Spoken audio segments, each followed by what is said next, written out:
আসসালামু আলাইকুম গাইস, আজকে আপনাদের দেখাবো আন্ডা রেসিপি। আগে আমি আন্ডা বা ডিমগুলোকে আমি সিদ্ধ করে চামড়া চুলে ফ্রাই করে নিচ্ছি। এখানে রসুন কষা করতেছি।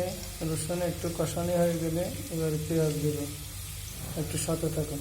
আমি আগের থেকে পেঁয়াজ কষা মরিচ একটু রেডি করে রেখেছি, এখন এগুলো এখানে দিয়ে দিলাম। ইনশাআল্লাহ কষানি হয়ে যাচ্ছে। এটা কষানি হয়ে গেলে মশলা দিয়ে দিব। অপেক্ষা করুন। পেঁয়াজগুলো আস্তে আস্তে ব্রাউন কালার হয়ে আসতেছে। যখন পুরোপুরি ব্রাউন কালার হয়ে যাবে তখন আমি মশলা দিয়ে দেব। সবগুলো আছে দেখাবো আপনাদেরকে। এখন মশলা দিয়ে দিলাম। একটু ব্রাউন কালার হয়ে আসছে পেঁয়াজ, এই জন্য আমি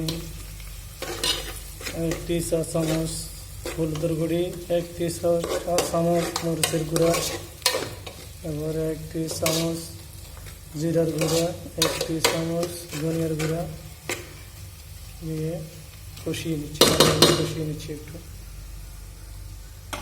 নাহলে না কষালে ভালোভাবে মশলার গন্ধ লাগবে। তো আগের থেকে আমি টমেটো কুচা রেখে দিয়েছি। এখন আমি টমেটো কুচাগুলো